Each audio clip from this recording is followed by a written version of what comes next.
Hey, sports fans, welcome to WTP Sports. This morning, we got a special edition of the Ohio State Buckeyes 2026 preview. I'm here this morning with some of the finest analysts across the country. We're here to talk about Ohio State. You see two of their number one fans down there at the bottom of the screen. We got our man T1 of City League TV with us this morning. How you feeling, T1? I'm feeling like R. Kelly a little bit, man.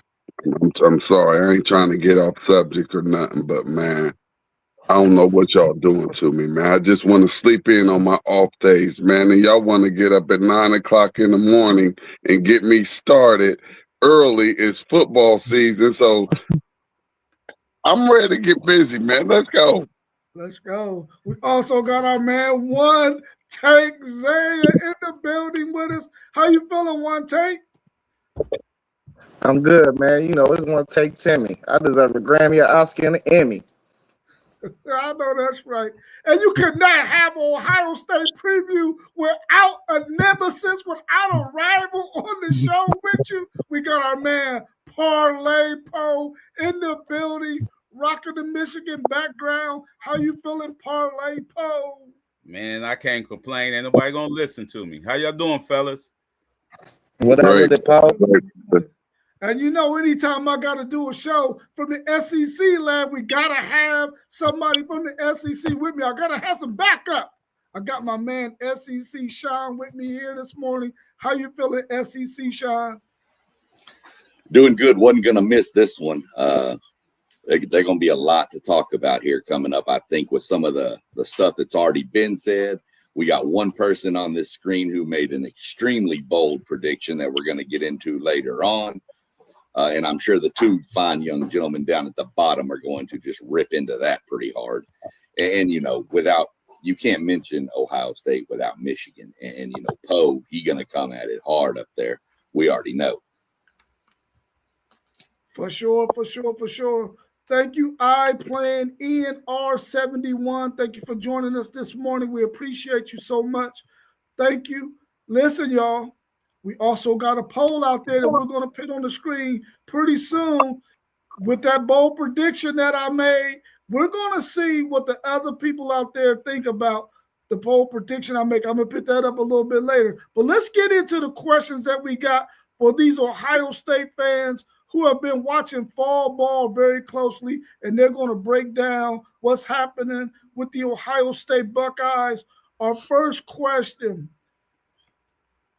New OC Arthur Smith steps in. What does he bring to the table offensively for Ohio State? I'm gonna say first of all, man, he brings a championship pedigree, which is something that we're used to here at Ohio State. And coming from the NFL, all you can think of is, you know, right now, I'm quite sure we're going to get on that defensive end of the ball too, but to have an NFL caliber offensive coordinator with the experience that he has and the way that he loves to win and run that football, man, it's about to be something special out here. We got something special for y'all this year, man. Yeah, Arthur Smith, man. Everything you hear coming out of the Woody is that, you know, the structure of the offense is much more fine and consistent than what we had with Brian Hartline last year. Not throwing Hartline under the bus, but, you know, it was like he was running the offense as, you know, you got the run game coordinator. He'd go to him and get information. Then you got some pass game coordinators. You'd go to him. But with Arthur Smith, it's like, you know who in charge, you know. So I think he's simplifying things for guys. You'll see a lot of what we're hearing is you're going to see a lot of the same base formations, but it's plays off of plays off of plays. So I think, you know, you might see a look, but you never know what's going to come. So I think just the simplicity that he's bringing to the offense and the structure is going to deeply affect a better outcome than what we seen last year, because that offense could have been way better last year. And it's going to be way better this year. And I know a lot of people may want to say, now, how can you get way better from what you were last year and in the previous years? But also a thing that, was mentioned, they said that the playbook book shrink. And you got to remember that Hartline really was a young, you really could call him a young, inexperienced offensive coordinator. So the steps forward that we're taking with getting Arthur Smith is you should be able to see a difference. And then they, like I said, they simplified the playbook. So those plays that work and work well, those are the plays that's going to be ran, and they're going to build off of those plays. You may have one play, and of course, you have option 1, 2, 3, and 4, and then there's other different ways that you can go within them plays. So I think that he's going to make it a little bit more easier and enjoyable for this offense, and I think we're going to see some fireworks, baby. Yeah, hey, and we was the slowest paced offense in college football last year. That ain't going to be the case this year. I don't think we're going to be in the top, but we need to be somewhere in the middle of the pack. We don't need to be last. It's too much firepower. And another thing that Arthur Smith is going to do as well is we didn't use cadence last year as a weapon. We did a lot of silent count. That's what killed us in the last 2 games of the year. You got these monster defensive ends that you going up against these defensive lines, and you using silent count. They pinning their ears back, and they just looking for when that guard tap that center, and they rushing. So the cadence is going to also play a big role in the offense this year. Yeah, hey, Tina, thank you for joining. Make sure that you tell your husband, Michael, if he has a question for these 2 gentlemen on the Ohio State Buckeyes, being a huge Michigan fan, tell him to put it in the chat so that way we can have both of these gentlemen answer his question about the Ohio State Buckeyes, even though he's a Michigan fan. All right, SEC Shaw, here's your question that you had. Yeah, it was, and this is a lot of brought up because of some stuff, Zay, you had mentioned earlier in the year. But Tavian St. Clair, can he push for any reps if Zaiah struggles? Obviously Zaiah is your number one, but I know you've mentioned St. Clair, Zay. So if Zaiah comes out and struggles a little bit, do you think they would make a change? Man, listen, we all know how I stand on Julian Zaiah. I'm a real tough critic on Zaiah. And I kind of got to backtrack a little bit because really last year was his first starting year. So I think I might have been a little too harsh on him. I want to see the development. He gained 20 pounds, 15 to 20 pounds. They said he's been using his legs.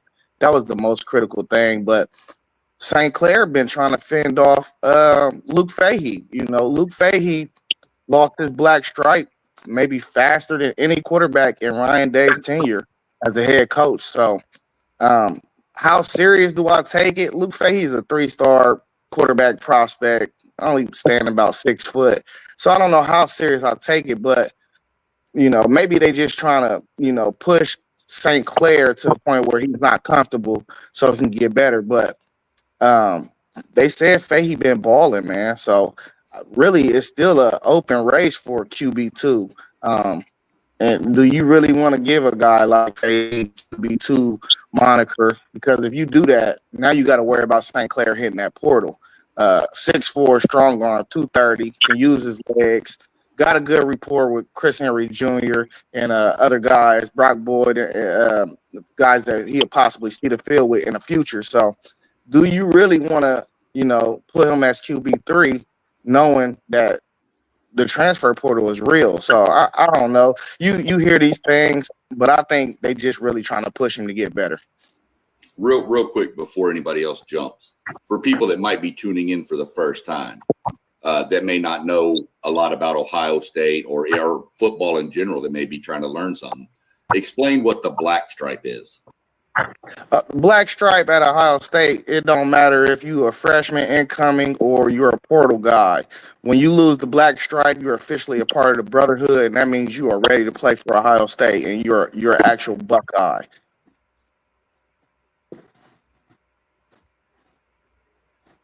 It's earned, baby. Hey, so I go ahead because I was, Zay gave y'all a perfect example of what it is. And, just to let y'all know, you don't, just because you sign to come and play for Ohio State, once you get on campus and put that helmet on, you don't just jump into the brotherhood. You don't just become a Buckeye just because you were a 4-star or, a 5-star or whatever, whatnot. You got to come in here and earn every single thing that you get because this is a championship program. And when you have a championship program like this, you get questions like this, because there's not too many questions that you have to ask when you're talking about the Ohio State football program. So as I was saying, you get questions like this about talking about our Heisman finalist quarterback, and you want to ask if somebody gonna push him. Yeah, they're gonna push him right back into that Heisman final seat again, and they're gonna push him right to them college football playoffs, and they're gonna push him right up to the top of them charts when it's time to get up out of here and go to the league. So he gonna sit right there as our backup, and he gonna get a little bit of work in when we, blowing the wheels off of some cats, and we may sprinkle a player or two in here for him to come in and maybe use his legs or something like that. But other than that, man, Julian is the man, and I look for him to have just as good as the season as he did last year, but we plan on him using his legs a little bit because he left a whole lot of easy first downs on the table last year that could have changed the outcome of a couple of these games. And we only had a couple games that we needed to change the outcome for. But like I said, he's going to start using those legs a little more just to pick up the first down, not try to, do anything extra, but just to keep those chains moving. So, no, he's not getting pushed for anything. All right, let's go to our man post game with the question that he had for our two Ohio State gentlemen. Post game. Yeah, good morning, fellas. It's great to see y'all on this morning. Good morning. T1, my main man, one take Zay. So my question is, with the loss of Carnell Tate to the NFL, who will emerge as that next wide receiver alongside Jeremiah Smith? Now, it may be a committee, it may be one guy, it may be two guys. I know y'all got the transfer McEwen from UTSA, who's interesting to me. But in your opinion, who's the next guy besides Jeremiah Smith? Hey, I would say, and everybody knows Chris Henry. You know what I mean? Everybody knows it's Chris Henry, but as you said, McEwen from that transfer that we got in here, he's making big noise. He's making big noise. They're talking about possibly throwing him up in there, but I mean, this is wide receiver U, man. So there's always a next one that's coming up, and that's going to be special. But, we talked about this a long time ago, and Zay one take hipped y'all onto Brock a long time ago, and Brock Boyd is still out here making plays as well. So it's wide receiver U, man. It's going to be problems with this offense this year, man. I'm trying to tell y'all, with Arthur Smith, there's going to be problems, man. I really look for this offense to be dynamic, as we usually are, man. Go ahead, one take. Man, this is a real deep room. We got 5 or 6 guys that I just don't even mind. 6 guys that I really don't even mind what you mix and match with Jeremiah Smith on the field. But everything that I'm hearing coming out of the Woody is the best 3 guys is Jeremiah Smith, Brock Boyd, and Chris Henry Jr. That's 2 freshmen and Jeremiah. So, but this is the thing, Cortez Hankton came in. Cortez like to rotate receivers.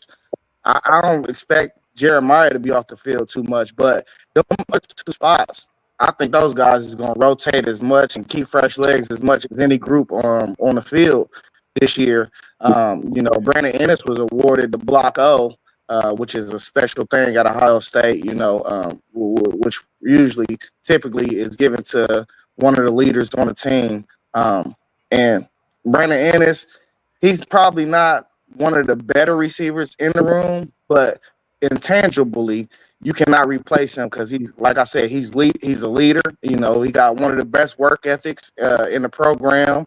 He just does everything right. He's one of them guys that, is going to get that room going and motivate. He's just an older guy in the room as well and on that side of the ball. So, he got a block. He's going to be a good blocker. But as a ceiling wise, Kyle Parker, McEwen, all these guys, Brock Boyd, Chris Henry, all these guys have a higher ceiling than Brandon Ennis, of course. But, they all bring something different as well, too. McEwen is a speed guy. Kyle Parker can take the top off the defense, and he played a lot of slot at LSU last year. Brock Boyd can play in or out. You could throw Chris Henry out there and then throw Jeremiah Smith in the slot. It's a lot of things that Arthur Smith got at his disposal, man. So, I definitely look at a rotation. But when it comes down to it, fourth quarter, and you got to have it fourth down. If your best three guys is two freshmen and Jeremiah Smith, that's who I want to see. Okay. We got our man Post Game is up. Parlay Poe is up next with an offensive question for you two. Parlay Poe, what kind of question you got for him? Okay, being knowing Arthur Smith and he's a play action run guy, how comfortable are you with saying up under center? Go ahead, one take. Hey, listen, he gonna be under center in the NFL. You gotta rep it. So I don't have a problem. He is a quarterback. He should have been under center all his life. We got a lot of spread offenses out here in the modern day of football, but that's just something you rep. If you ain't used to taking snaps under the center, you got to get used to it eventually. But Arthur Smith is going to bring a lot of different things. It's going to be a modern pro offense. And what do we breed at Ohio State? We breed NFL players. It's an NFL factory. So yeah. I'm saying I know this cat. I seen him for like 2 years. You know what I mean? He was OC for my Steelers.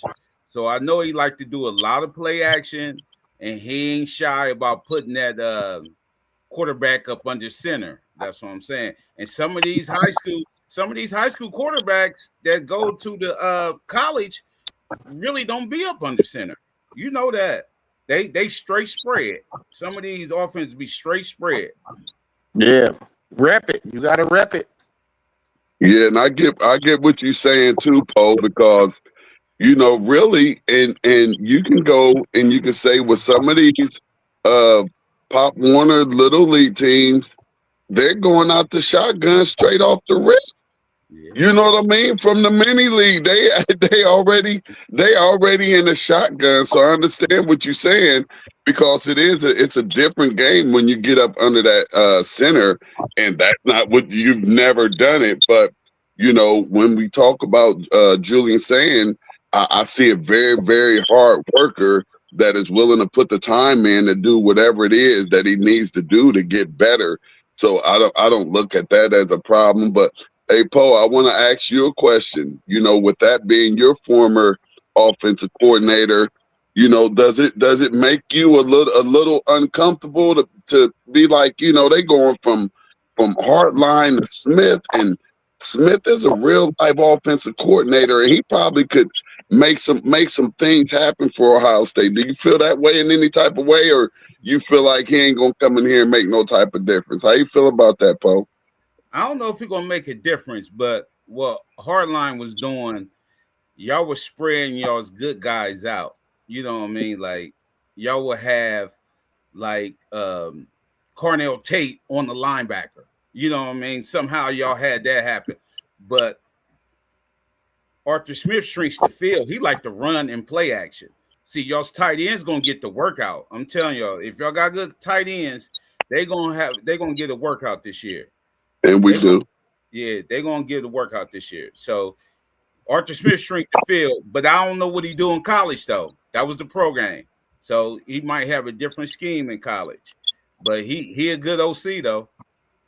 Hey, were there any times when you were watching the game and maybe they had a 4th and 2 or maybe even a 3rd and 3 and he called a play and you just got pissed off at him and wanted to throw something at the TV because you thought that was a dumb play that he called? Did you have a lot of moments like that? Yeah, I did. But when you have Aaron Rodgers, you know what I mean, like a veteran quarterback, sometimes he can see it. So we don't know if it was Aaron Rodgers or the play calling. So, Okay.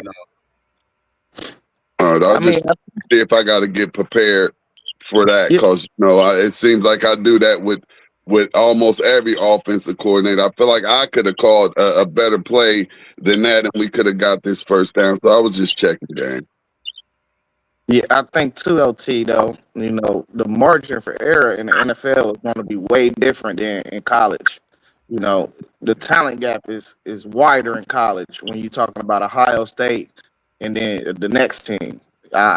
It's just everybody in the NFL, they pros for a reason. So the gap is not that wide in the pros. Yeah.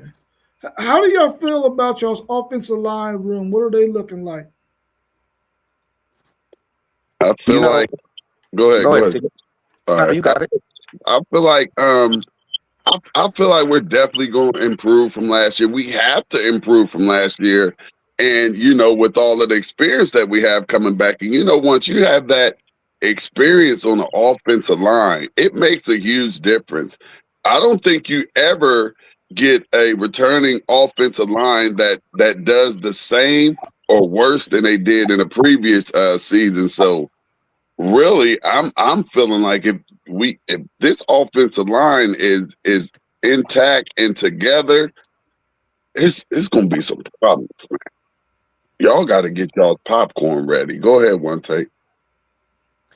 Yeah, I mean, we returned 4 out of 5 starters, and the one guy we lost was our weakling, Tegra Shabola at right guard. It's been a lot of shuffling with the offensive line, and we got a good problem. We got, 3 different options at offensive line. And the one option that I like the best is starting Ian Moore at left tackle and also Saraville at right tackle, and possibly Josh Padilla at right guard.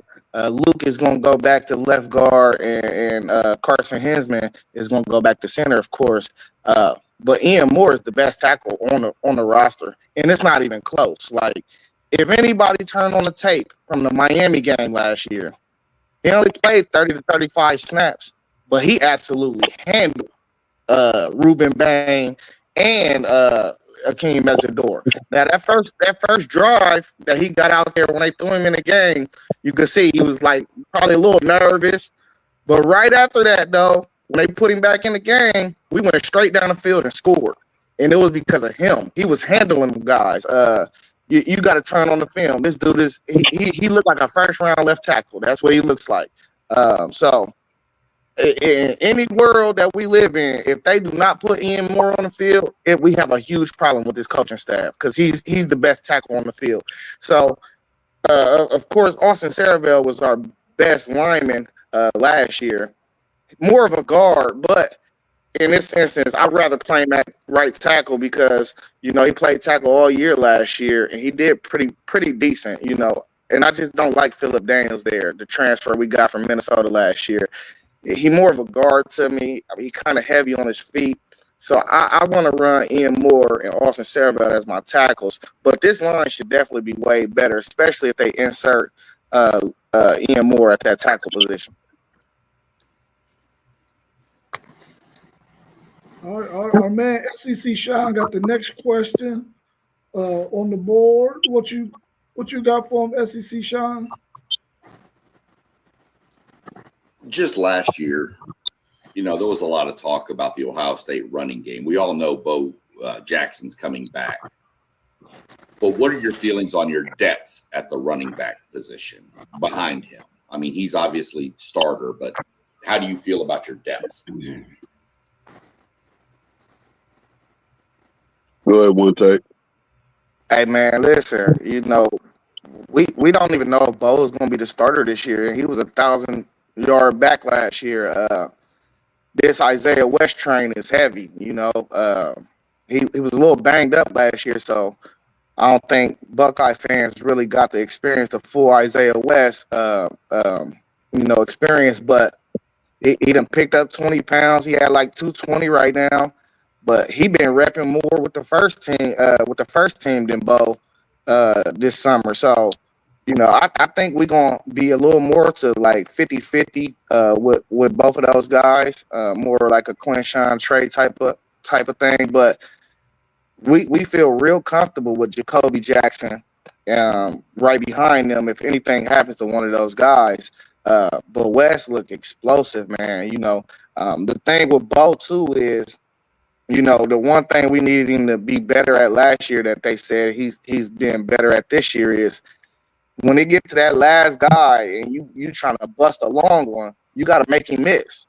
And they saying that he's starting to make those guys miss on that last line of defense. So I expect a good rotation with the running backs, even Legend Bay, but Legend Bay keep on getting in trouble. So, it was rumors that we suspended him for 2 practices, undisclosed, but, we like him as well, but, he keep on getting in trouble. He going to be in the doghouse. But we got 4 guys. Nobody knows what Turbo is because we have not seen Turbo since he's been on campus. We heard about Turbo. We haven't seen him. Favorite Key, all them guys still ain't quite ready. But the 4 guys on that leaderboard will be West Jackson, both of the Jacksons, and Legend Bay. Legend Bay gonna rep that running back and receiver though. Yeah. Go ahead, SEC Sean. I didn't say nothing. Oh, okay. I thought somebody said Legend Bay. Me too. I said it. That's a good name. Oh, okay, okay.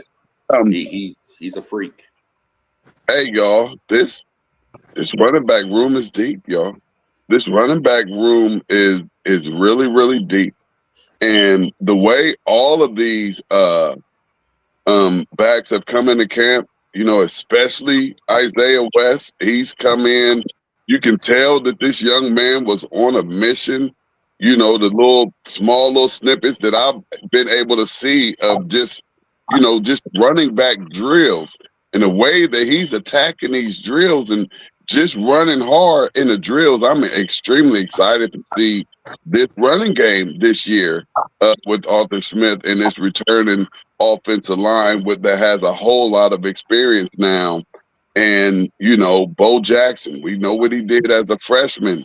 Jacoby Jackson, coming in from Florida, and then Legend Bay, and then Turbo. I mean, because Legend Bay I believe that he got suspended early because it may have been something small, but Coach Day had to let him know, like, listen here, we don't get down like that here at Ohio State. You're not going to be able to, do this and do that, and just because you're Legend Bay, what you're used to being that superstar.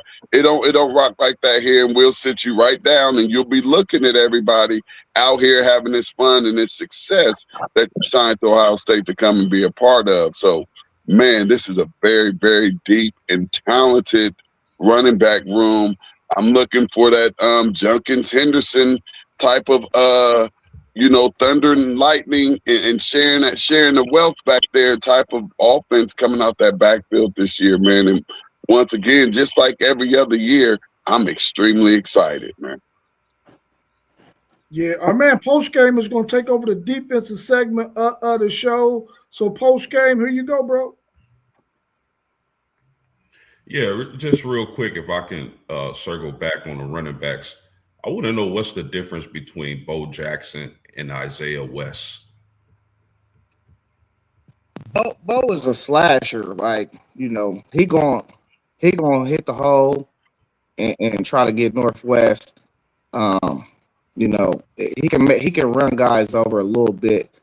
But by Isaiah West, he a little more shiftier. He'll run you over too. He had the most yards after contact per average last year on our team, more than anybody. I always said last year Isaiah West was our second best running back. I don't know, maybe it's because he was a true freshman. You bought C.J. Donaldson over a guy that was supposed to be a short yardage running back, but I didn't think that was just a good output for us last year. And then you had James Peoples, who was supposed to be more of a Travion Henderson type back, speed burst. But overall, balance wise, Isaiah West, I thought when he touched the ball last year, he made guys miss, but he rarely ever got tackled with the first person that touched him. Rare. It was rare. He always fell forward too. I like my running backs to fall forward. So it's just a little bit different style. I think just Bo is just way more of a slasher. Isaiah West is just more of a thumper to me. Yeah, I think West's gonna bring a lot more of that power. You know what I mean? So yeah. But both of them are some really, really good running backs, and I'm looking forward to that 1-2 punch this year. Gotcha. So on the defensive side of the ball, you guys lost Sonny Styles, Arvell Reese, and Downs, some elite playmakers, elite athleticism on that Buckeye defense. I don't want to say replace, because I don't think anybody can replace guys like that. But who do you guys see stepping into those roles? Hey, so we got Peyton Pierce, who I think me and Isaiah is pretty high on this young man. And as you see year in and year out, we just next man up. It's next man up. Us Buckeye fans, we really don't get worried when we lose these first round draft picks, because why? We lose first round draft picks every year. There's somebody back there licking their chops, ready to get in and do what their predecessors did so they can get to that NFL and get that bag. So, we're not worried about that. And then we got the transfer from I think Nebraska, Christian Allegro. I mean, a really hard-nosed Buckeye type linebacker. So, as big of freak of natures that both of those linebackers were. Now, these linebackers aren't as big in size, but they know how to play that running back position, and they know how to get after it. So, I mean, then you still got Riley Pettijohn back there too, and you got Sincere Johnson just coming in. So that linebacker room too, they're waiting for their opportunity to see if they can become a part of that first round success that we've been having in the NFL. So they want to get in there and they want to duplicate what Styles and Reese did last year. Once again, like, no worry whatsoever. Yeah, when you get to talking about position group rooms, it's always a couple rooms, that you just feel highly comfortable with at Ohio State. Receiver room, we always pretty much solid there. You believe in Larry Johnson. Larry Johnson has been doing it for a long time. He's one of the greatest to ever do it on the collegiate level. So you always got faith in Larry Johnson to roll out those guys. And then, Tim Walton as the cornerback coach, OG Tim, we always going to believe in him. His room is always top tier. But you got to add James Laurinaitis to that mix. James Laurinaitis do not miss, So they saying Sincere, and we know Riley Pettijohn is a freak. Sincere Johnson is the same type of freak athlete, true freshman out of Glenville. But T1 touched on it. Peyton Pierce and Christian Allegro out of Wisconsin. Those are the guys that we pretty much are going to probably roll out first. But that freak list, them freaks is going to see the field, man. Them dudes are freak athletes. So I expect to see them. I expect to see a little TJ Alford too. back there. So I'm real comfortable with that group, man. James Laurinaitis, he's just one of the best position coaches in the country to me. I got full faith in James. We mentioned Caleb Downs going on to the NFL. What does the rest of that secondary look like? Who's going to step in and be your starters in that secondary? Hey, listen,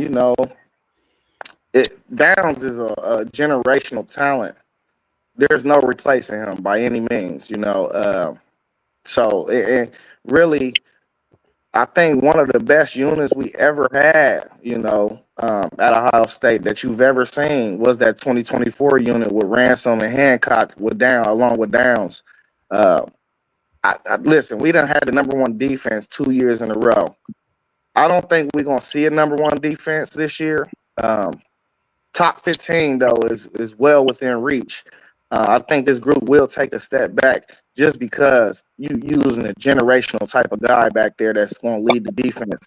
But with all that being said, Jalen McClain, I expect him to have an All-American year. He was right there with Downs, and he was overshadowed by Downs last year, but he turned in a hell of a season last year, and I expect him to get nothing but better. We got we're probably going to start Earl Little at the opposite safety just because Jay Timmons then came in and blew waves. Jay Timmons looked like he going to start at nickel this year, and he just came in balling, pound for pound. They saying this dude was the best player in the recruiting class last year throughout the country, honestly. But, we got Dominic Kelly that came over from Georgia who was pushing Jermaine Matthews. I still think they're going to roll Jermaine Matthews out there first alongside Devin Sanchez. But if Jermaine struggle, you're going to see Dominic Kelly. And they two different corners, Jermaine only 5'11", Dominic Kelly 6'2", so he a little more longer and rangier. But we like our secondary. Terry Moore is another guy that Matt Patricia is going to be able to deploy when you want to move Earl Little around a little bit, because Earl Little, he got a lot of different attributes and skills where he's not quite Caleb Downs, but you can move him around the field. He like to stick his nose in there, so you can play with him like a chess piece as well. But when you see him moving around, you'll see Terry Moore on the field. Yeah, I'm really I love the additions that we have back there in the secondary with Earl Little and Terry Moore. I think those additions with our veterans that we have out there who've already, got that time last year in Matthews and McClain. But then you even have to throw in Sanchez out there as well. It's his time to break through. He came to Ohio State as one of the best cornerbacks in the country, and they were looking for him to come in and continue that success at the next level. So, I mean, like One Take said, we're not going to have another Caleb Downs out there, but I think what we're going to put out on the field, we're going to be able to get that production as a group that it's going to look like Caleb Downs is still out there. And as they said, yeah, maybe not a top 1, top 2 defense, but I'm saying maybe so a top 1, top 2 defense once again. When you look at that linebacker position, that back 7, that back 8, whatever it may be, I think we have enough experience out there to have a very, very successful defense. So once again, I know y'all know me. Y'all can call me Homer Smith, whatever y'all want to do, but Homer really don't be missing year in and year out. We have success, and I don't see anything different happening with this back 7 and this secondary from last year. Although we're losing a Caleb Downs, but I see more interceptions coming this year than we had last year. And we'll come back and review the tapes at the end of the season and see if I'm correct on that. But, I see something great with the transfer additions in this secondary, man. Once again, I see something great, and you can't beat experience. Yeah, y'all scared for this secondary. Not one bit. Yeah, you are. Y'all scared like, for this. what player out there would you feel this is good enough to play up to that Ohio State standard? No, they ain't. Y'all scared for this secondary. I can tell the way both of y'all talking. Yeah, y'all scared for this secondary. I can tell the way both of y'all talking. Y'all ain't hyping this up. Y'all scared for this secondary. I don't. Hey, look. Like I said, I don't see it falling off. I see more interceptions. Man, this I see more interceptions coming up this secondary. The wheel's about to fall off this thing, man. The wheel's about to fall off this thing in that back secondary. It's nothing like that. I never heard my man Zay explain all that. I ain't never heard all that explaining. I'm very thorough. I ain't never heard all that explaining. Yeah, y'all scared. Y'all scared for this. Ain't nobody scared, dog. Hey, these smoke, games, I'm saying these first couple games, y'all gonna be all right. I'm talking about Ball State, but this Texas game and this Illinois and Iowa game, y'all gonna have to get it together. Y'all gonna have to get it together, but y'all scared for the secondary. Not right now. Poe want the smoke. You want the smoke. See, no, I'm just telling y'all right now the way y'all talking. Y'all scared for the secondary. What did you hear? What did you hear that make you feel like you heard something different? That y'all scared? No, I mean, what specifically did you hear? And y'all got them young players. Y'all know they ain't Caleb Downs. Y'all know he was the quarterback back there. You know. Hey, nobody has a Caleb Downs. Nobody does. Yeah, and we only have one young player, and that's Sanchez. Everybody else got expert. Sanchez, he gonna shut one side of the field down. We're not worried about Sanchez at all. It's gonna be a big drop off. Trust me. No, it ain't. That's just what you used to, Poe. We don't have drop offs. We don't even know what that looked like. I think you're talking about taking some kids to school or something. You definitely be talking about my program. Y'all wasn't running two safety high last year because Downs with that quarterback. Y'all about to be running a lot of two safety high. Watch, trust me. We'll see. Hey, but listen, coming into last year, everybody was saying drop off. I'm like, no, this defense is going to be better than probably 2024. And what happened? They were better. And just listen to the horse. Dude was like the best defensive player for 2 years in a row. So it wasn't no dropout. I don't care who was back there. Caleb Downs was the best person in the secondary. He was the best person in college football. That's one guy, though. You talking about one guy. One guy make a lot of difference, bro. And we got a lot of guys in the program, period. Yeah, we got a lot. We're gonna see. Hey, we deep over here, man. We think we worry about nothing. If you're listening to us, you hear no worry about either one of these position groups that we've mentioned, and it's all the same with the secondary. All right, SEC Sean, you got that next question. Man, I was beginning to wonder if we were going to get to this question. This is one reason, ladies and gentlemen, you got to have somebody from the opposing side on these streams, because, I mean, you just got to. So, we've already mentioned how much y'all lost. We're not going to keep harping on that from last year's team. But how do you feel about your defensive line and linebackers with what you lost and the guys that were, as y'all said, next in line? How do you feel about how your front seven? I mean, once again, we have experience. And look, when you lose as much as we lost last year, can y'all believe that I just keep saying we have experience? See, those are the type of things that Parlay Poe he's not understanding and he's not listening. Like, continue to, now we're at the defensive line. And, if you know anything about Ohio State, just to keep everything all the way 100, the defensive line really is the position group who hasn't been living up to that Ohio State standard. So right here and right now, we really don't have much to live up to right now at this position group. But here we come once again. We have that experience. We got Kenyatta Jackson out there. We got Bo Atkins out on that other end. Like I said, experience. This is second year of the program at Ohio State. And then we got those transfers coming in from Bama with Walker and Smith. So, whoa, now we, of course we're losing things. Of course we're losing McDonald as well on that defensive line and Curry. But here we go. We're just plug and play. Plug and play, plug it in, go on about your business, do what Ohio State do, get ready for the Big Ten championship and the college football playoffs, do your job. So, once again, more experience coming in.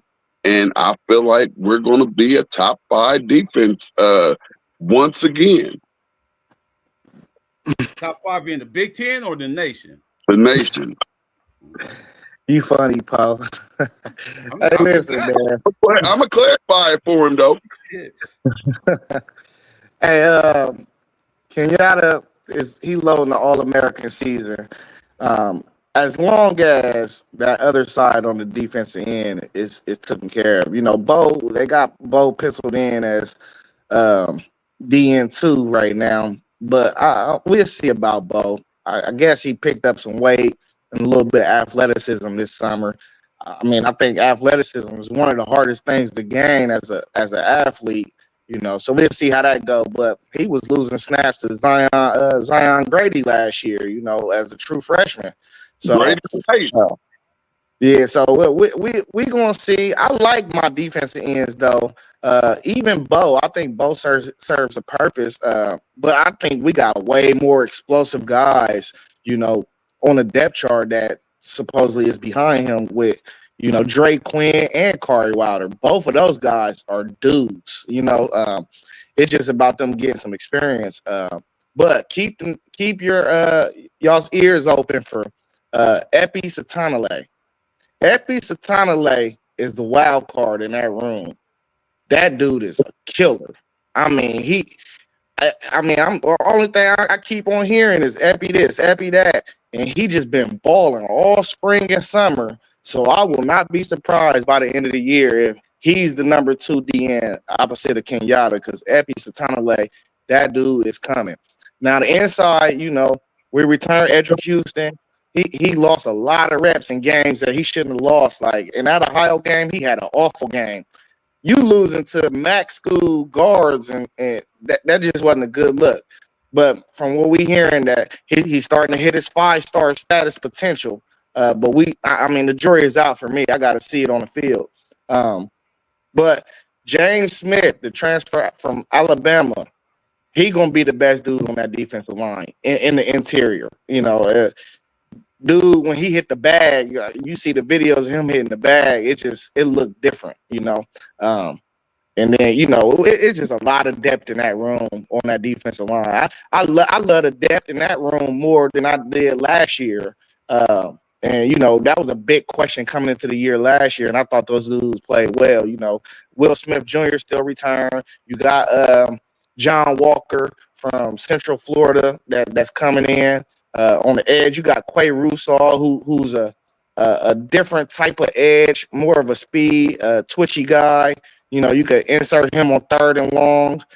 It's a lot of dudes though on that defensive line. Larry Johnson got that room in a real great place right now. That's going to be a strength for the defense.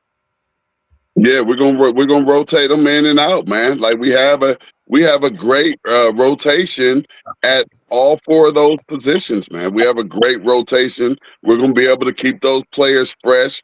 So as I stated before, top 5 defense once again, man. We are going to be, y'all going to be in for a surprise, man, because, I'm hard to say that I've seen somebody say and on ESPN, that Ohio State wasn't going to make the college football playoffs, and that's just blasphemy. When does that happen? For somebody even to just open their mouth and say that. But see, that's just the beauty of this program, man. How, it looks like we lost a lot of players, and then here we come with that next season, and there we go right there, just doing what we do. And I think we're going to continue to do what we do. I just love the additions. Every addition that we got this year on that defensive side of the ball, it almost feels like we hit a home run with every single last one of these transfers, because look at the transfers that we done plugged in to these starting positions to go along with the returning starters that we had from last year, man. I mean, one day y'all gonna wake up and understand that nothing changes here at Ohio State. Post game. Yeah, I know y'all kind of touched on this question, but can this year's defense be as good as the previous two? Can they? Absolutely. Absolutely. Will they? We're going to have to find out. But can they? Unfortunately, they can. If you just look at the history of Ohio State, I mean, every year it's like, can they duplicate this? Can they do this? Can they do that? Just ask yourself, when have you seen a drop off? When was the last time you saw a drop off, as Parlay Post said, at Ohio State? Where and when was the last drop off? Yeah. I mean, they can, and I think if they do be somewhere even in the atmosphere of the last two defenses, you got to take your hat off to Matty P. You know, you don't just keep losing dudes like this and, you know, replacing them without a great defensive mind like Matty P. So if he can be in the top 6, you know, I think he's gonna go down as one of the greatest defensive coaches in Ohio State history. Honestly, you know, that's 2 number 1 defenses and then the top 6 defense. Hey, we still have we have the potential for that number 1, number 2 spot again. I'm trying to tell y'all, Matt P about the. I mean, we gave him a couple dollars. I'm glad that he didn't leave, because they was trying to get him up out of here, y'all. They were trying to get him up out of here, and I just see him continuing in his 3rd season of, you know, believe it or not, y'all, improving this defense. I believe we have the players. Like I said, I love these transfer additions, man. Quick follow-up. Real quick for Zay and T1. I remember streaming with y'all last season, and y'all stated that y'all thought the 2025 defense was better than the 24 national championship defense. Do y'all still feel that way? So No. yeah, I remember I was telling y'all last year before the season started, you know, when, you know, this was Arvell Reese's first year stepping into that linebacking spot, and, you know, Sonny was just getting comfortable right there. I told y'all before the season started that we were going to have a dynamic defense. I said it. It's on the record. It's a receipt out there where I said it before it happened, and I feel the exact same way, y'all. This definitely has the potential to be a number 1 defense. And that last year defense was great. Yeah, that last year's defense was great, but it wasn't better than 2024, only because the simple fact is when they had to get a stop against Miami, they didn't get it. You know, you would have got that stop and moved on to the national championship and won it, you could have went down as better, you know. But that 2024 team, they got key stops when they needed to. That's the only separation. Yeah, and I say if you were able to, which we can't, you know, up into those last 2 games, that 25 defense was better than 24. The last 2 games is what lost it for them. And as One Take just said, we were not able to get those stops when we needed those stops, and that's what separated the 24 from the 25 defense. Paul, you got any defensive questions for these 2 Ohio State guys? Yeah. Who's the key transfers that y'all plugging straight in that's going to come out here and start for y'all in that secondary that y'all scared of? Get him, One Take. Man, ain't nobody scared, man. But it's definitely Earl Little and Terry Moore. They gonna play a big role. Oh, and Dominic Kelly too. Dominic Kelly is really pushing Jermaine Matthews. So all 3 of those guys, they're all gonna see a lot of snaps. It's gonna be rotations So all of them is going to play well over 200 snaps, I believe. Then y'all had the journeyman come. Cam Calhoun, is he back? Is he with y'all? Yeah, Cam Calhoun, he'll be in rotation, but he more or less the fourth or fifth guy. He'll be in rotation though. Okay. Yep, just somebody to keep everything fresh, and they know what he's great at, so they'll make sure to put him in a position where he can go in there and have success the times that he do get up in there. But I'm really interested to see Christian Allegro at that linebacker position, because I know, before our linebackers got to where Sonny and Reese just took it to, I will see those Wisconsin linebackers sometimes, and I'll be like, I wouldn't mind having one of those. So, we got one of those over here, and I'm interested to see how him and Peyton Pierce work together. It's really a complete different dynamic from what we had last year in Sonny and Reese, and I'm really interested to see what that's going to look like. You know what the knock on the Wisconsin linebacker is, right? What's that? They can't cover a corpse. Okay. You know what I mean? So that's the knock on them linebackers, man. You know what I mean? That's why you put them in position to do, what they do best. So, I think we'd be all right. If there's a play where we need somebody covered, maybe Petty John come in here for him on those passing situations. Because one thing we know that he gonna do, he gonna go up in there and he gonna stuff that run. So, that's why you have to have depth out here. You have to be able to go, 2-3 deep now. You can't just go too deep. You can't just have that backup right there and that's it, and you rocking and rolling with just them two, because it's a long season. It's a long season, so you're gonna have to have fresh bodies out there, and you're gonna have to put the kids out there on the field in position to do what they do best. And if that's not something that Allegro specifies in, like I said, that's when you bring in a Petty John. That's when you bring in a Sincere Johnson. So we're gonna be okay. He gonna do what he do best, and he gonna help us to try to keep that number 1 ranked defense in the country. Yeah, I think they forget too. We develop guys. So he probably couldn't cover a corpse at Wisconsin, but Rob's seen this all too well. Sonny couldn't cover nothing in 2024. 2025 he could. Good point. Yeah. Our man SEC Sean is going to take the last segment of our show here in this Ohio State preview. SEC Sean, here you go. Well, first off, I'm really glad, Poe, that you mentioned that Wisconsin linebackers can't cover corpses, because I'm going to have to leave WTP Sports and transfer to Wisconsin, because I'm pretty sure I can cover a corpse. And this NIL looks pretty good. Even if it's $50, I'll take it. It's whatever. So I know that's right. Ohio State's schedule is pretty rough this year. Y'all have got some games this year, and I'm gonna go ahead and bring it up. But what outside of, I think we all know about the Texas game, but do you see any potential trap games coming on this schedule? Obviously, Ball State, Texas, there's no trap there.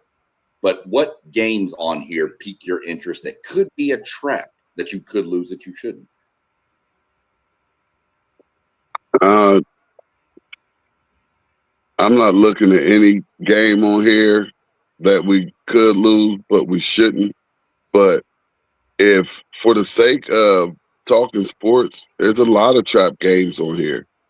The Big Ten is better than a whole lot of people think. A whole lot of people look at Illinois as, just a regular mid team. But if you're not on top of your game, Illinois can pop you. Then you go right to Iowa. Likewise, always has a sound defense. They're going to do something on offense. There are a lot of games that we could call trap games out here. Maryland, you have a Maryland that, they can pop you. Like, we're going to have to play. This is a very, very tough schedule that we have right here. And, You know, you got a USC before Oregon. Like if you want to call it a trap game, that's a trap game. I mean, it's possible. It's very, very possible. But we're going to have to come ready to play every single week, with the exception of those two MAC teams that we have to play. We're going to have to come every single week. I don't see anywhere out here where it's going to be easy, because y'all have to remember, when these Big Ten teams, and really when you have a team like Texas, when they come and play Ohio State, that's what they're living for. That's what they're living for. They live to have an opportunity to beat Ohio State. So they're coming with their A game. You know, we have games with Northwestern where we're going into the fourth quarter. It's a tight ball game. And same goes with, you know, Maryland or Iowa. So there's a lot of possible trip games out here, but, you know, I don't see us tripping up. Yeah, I look at Iowa. You know, Iowa is always a tough team to play. Just a slow, methodical game that you're going to have to win, pure usual, with Iowa. But I also look at Northwestern, man. They got Aiden Childs in the portal and Chip Kelly as the head coach. So I think they'd probably be able to sneak up on some people this year. You know, that might necessarily be a game, too, fresh off of Oregon, where we might not be all the way up. And, you know, going in the fourth quarter, it might be a one-score game. You know, you just got to sneak out with a win. But, you know, that's just for the sake of argument. I think we beat both of those teams. You know, I don't know if y'all got any more questions about the schedule, but the two games that should be circled is Texas and Michigan. That's it. I think if you win both of those games, you're going to smooth your way right into the playoffs.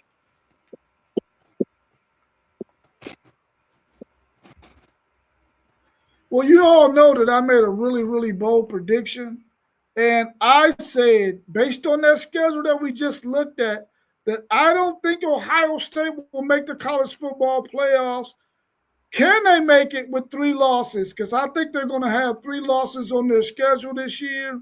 I think they play at least 5 or 6 teams that they could possibly lose to. Do y'all think that they can make it to the college football playoffs with 3 losses? Yeah, what teams do you think we're going to lose to? I think there's a very good chance that y'all lose to Texas. I think there's a very good chance that y'all lose to Indiana on the road, and a very good chance that y'all lose to Oregon, or USC, or Michigan. So when you look at all 5 of those games right there, I think that they're going to lose 3 of those, or possibly lose 3 of those. So do y'all think they can get in? If they lose 3, do you think they can get in the college football playoffs? Yeah, but it won't happen. You know, we probably going to play 6 top 25 games in the regular season, maybe 7 for real, honestly. But what you asking for is going against history. You saying Ohio State going to go 2-4 in them games, when, you know, it's usually reversed. We go 4-2 or 5-1 or maybe even 6-0. That's more or less like, and, you know, going into the season, we're only not favorite in 1 game. Let me just throw that out there. And that's the Texas game. They gave us a 46% chance to win. You know, that's the only game we're not favored in.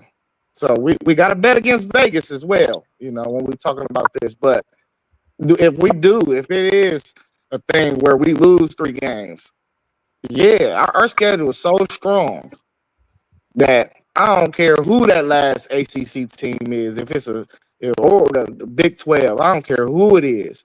The brand at Ohio State is so big that I don't think they'll leave us at home. I think it'll be the most dangerous 9-3 team you've seen in the college football playoff era.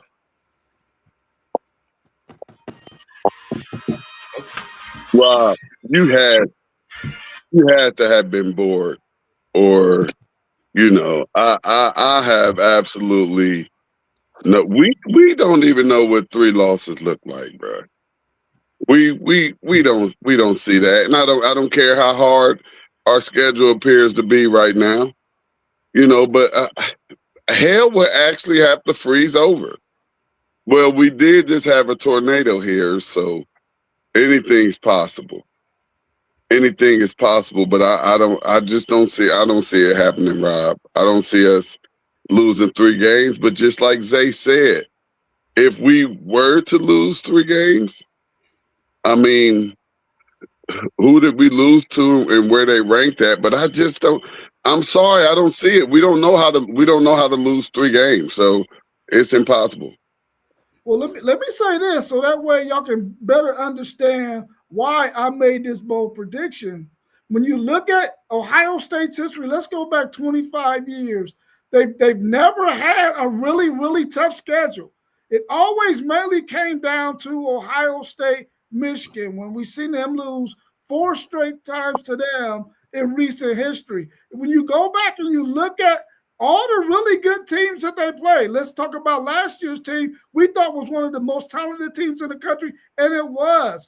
When they faced Indiana, a really good team, they lost. When they played Miami, a really good team, they lost. When you go back and you look at the times they made it to the college football playoffs and finally played a good team, they lost. Like when you talk about Clemson, when you talk about Alabama, teams like that, whenever they play a really good team and have to play a good team, they always have some kind of difficulty, even though they've had really talented and really good teams.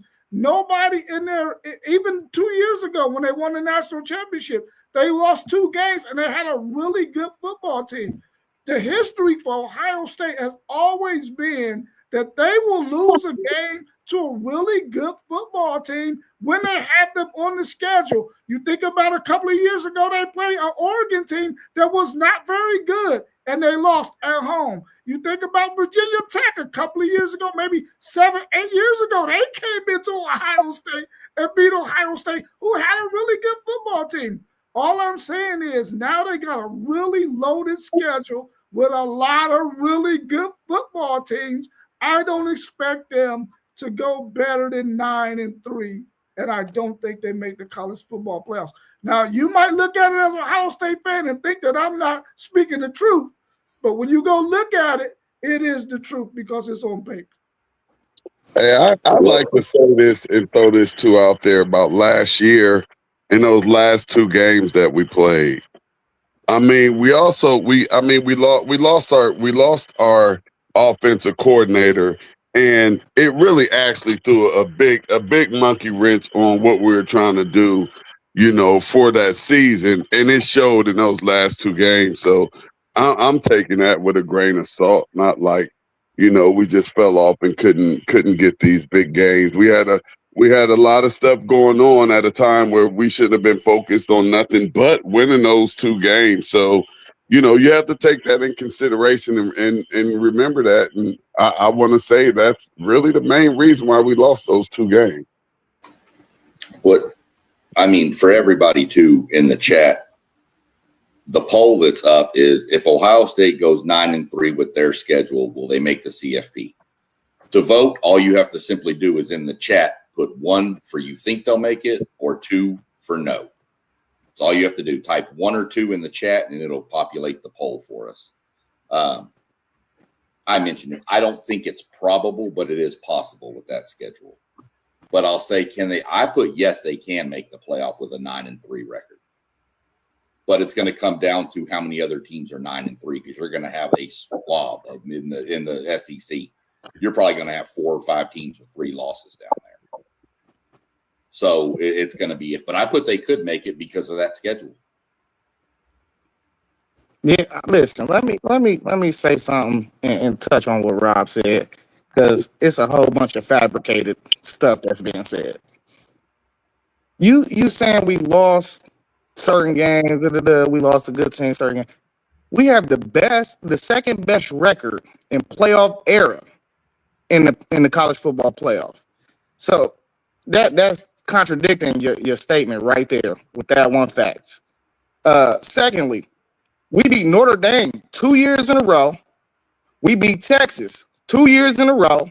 These are all top-ranked opponents. We beat Penn State 2 years ago when they was ranked in the top 5. So only thing anybody can really say is that we lost to our rivals and we lost to Indiana in a Big Ten championship game. But as far as highly ranked opponents, we take care of business like we normally have. We haven't been losing highly ranked games. So I don't understand where you're getting these statements from. And we had the hardest, playoff run out of any team already in 2024 when we ran through like 5 or 6 straight ranked teams. We've seen us do this before. So I don't know where you're basing all this information from. On paper, the facts say different to me. I like to compare notes one day. Yeah, for sure. Listen, y'all rank number 1 in the AP for the 9th time, and I hate it. Y'all only won when y'all had the number 1 rank. Y'all only won it one time. Yeah, they playing for our downfall. Yeah, that's why we don't like that number 1 rank. That means nothing. I don't like it. Don't put me. They can put us down at 15. I don't care about none of that stuff. When you do preseason rankings and you giving number 1 rankings, I don't even know how we qualified for the number 1 ranking, because when you look at Oregon, they returned down near their whole team, and that was an easy number 1 ranking for them. Then you turn around, you look at Notre Dame with everything that they returned. Yeah, they lost Jeremiah Love and Jadarian Price, but they returned a lot. And, we replacing the whole defense. I don't even know why they gave us the number 1 ranking. Man. All right. Well, and not to mention Indiana. Don't leave Indiana out of there. You got Indiana who, Sig is just he acting like he trying to plug and play. We're gonna see, how serious they are about staying in contention year in and year out this year. I mean, I'm quite sure we all can agree Ohio State has never in the history of their program ever had a schedule this daunting. So we're going to see if they navigate. Hey, you can say that about 97% of the college teams. College teams do not have schedules like this.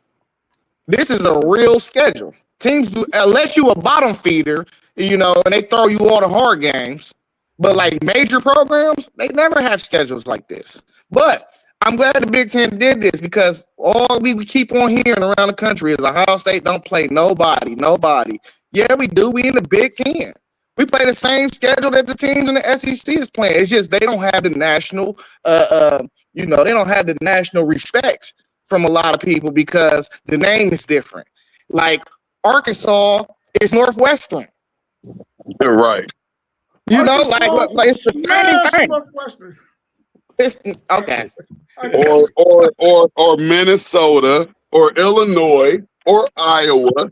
And the only point that he's trying to get across to y'all is the people who say that we have these weak schedules are the people who don't believe in Big Ten football and don't know and understand that year, week in and week out, I don't care who you're playing, you're going to have to play. And as you've seen in these past 3 bowl seasons, when you play that Big Ten team, if you're not ready, you're going to get your head smacked.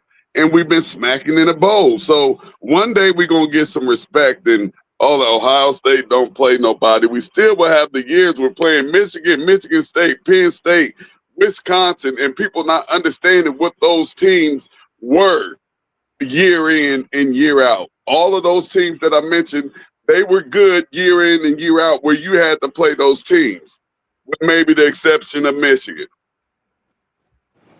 Man, for a fact, year in and year out, all them teams you just named, no matter where you played them at, Ohio State or Michigan, they was killing both of them teams. They was killing all of them teams. We wasn't killing them. We were in Ohio State and Michigan, a two-team race for decades, bro. Wisconsin, you can sprinkle them in a little bit. Come on, hey, man.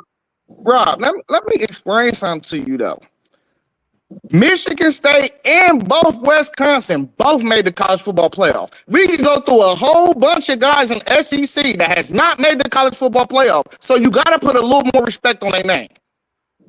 That's not what I'm saying. That's not what I'm saying. I mean, this is facts, though. I mean, we talking about these teams that get thumped on, and maybe they're not good each and every year, but we have more programs that made the college football playoff than the SEC. So it's clearly rotating, and we having good teams from other programs more than the SEC, and it's been going on for a long time now. That's not true because I can name at least 8 freaking SEC teams that made the college football playoffs, and you definitely cannot name 8 in the Big Ten, bro.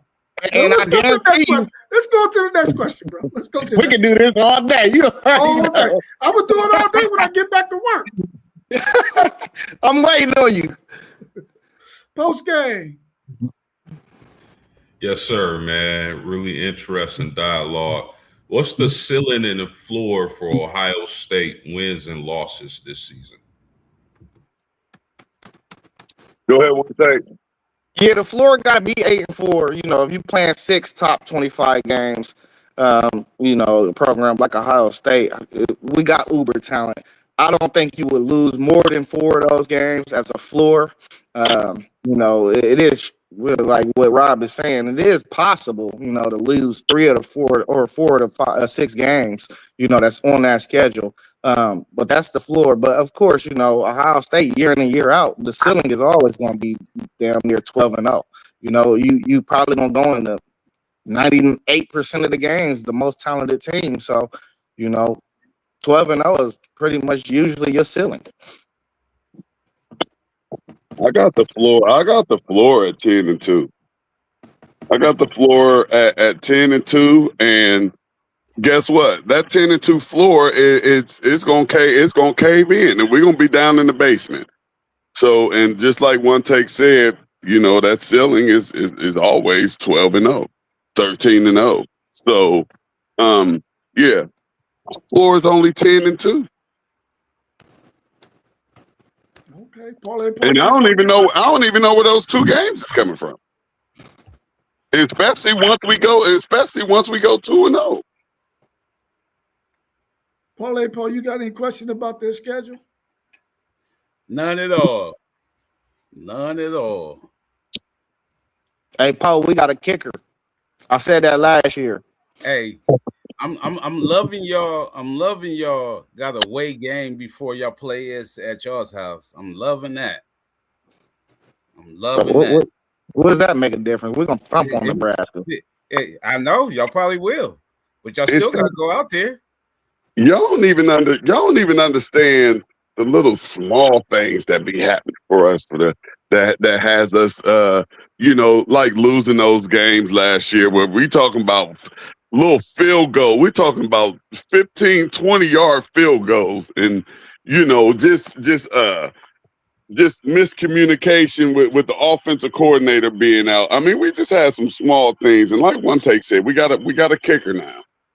So, you know, that's going to make a difference. It's just we just have small things that we have to correct going into these next seasons. But man, it's gonna be beautiful, man. Yeah, hey, you know, we got some nuggets on the schedule. You know, this schedule is strong, right? But you know, you playing Texas in between 2 MAC schools. Illinois, that's a rivalry game. You play for a trophy every year. That's going to lead us right into Iowa on the road. But, you know, you play Indiana and USC. You got a bye week in between those games. So you ain't got to go West Coast a week after. You know, you do got Oregon right after you go to USC, though.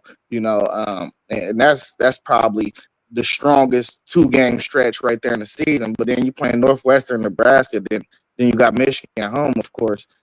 The schedule, to me, it ain't as it's strong, but it ain't as brutal. Everybody keep on saying. I wouldn't see like no reason why people will cough at us going 11-1, 12-0 with this schedule, because I feel like each and every week it's not like it's just brutal to where you got back-to-back matchups, and when you look at it on paper, it is like that when you go Indiana, USC, Oregon, but having a bye week in between Indiana and USC, it loosens it up to me. So. I mean, I'm excited, man. We're about to run through this. It's about to. I mean, I'm just gonna be looking at everybody on the panel like, what y'all got to say now? They always look out for y'all. They always look out for y'all. Well, there we go. They do. Start the narrative now. Where y'all got Oregon at? Y'all got Oregon here? Yeah, that's at the crib. Okay, yeah. See, they always look out. Y'all got to buy. We go to Oregon, Indiana and USC though. Like, y'all got to buy before Oregon. Yeah. No, it's before USC. Okay. We got a bye after we go to Indiana. Also, y'all got Indiana, USC, and Oregon together. Yeah. They got a bye in between them. Okay. Yeah, they looking out. Well, hey, Zay, one take. Here's the thing, one take. Here's the thing. You know, since they always think we have a soft schedule. That's all you ever. Ohio State soft schedule. Ohio State got a soft schedule. Like, dude, y'all think it's soft because it's the Big Ten. So now we got this schedule and got a couple more games on it. It's nothing, man. It's nothing. Out of all the big schools in the country, bro, y'all do bowl the record for the most week schedules, bro. This stuff, that's a fact. That's not a fact, man. That's a fact. That's called hatred. Y'all, that's called hatred when you don't. Hold on. That's called hatred when you don't respect a Michigan. Bro. Hold on, y'all. Stop for a second.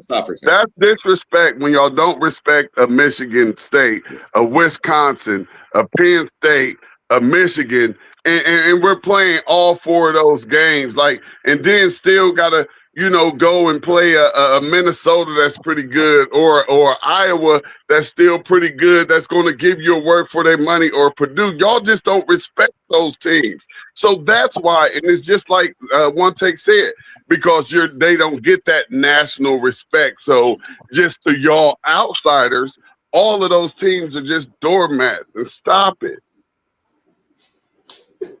Rob, I'm gonna have to say this, and I hate it because the SEC stuff, but anybody from Texas has no reason to talk about tough schedules because Texas has had some weak ass schedules.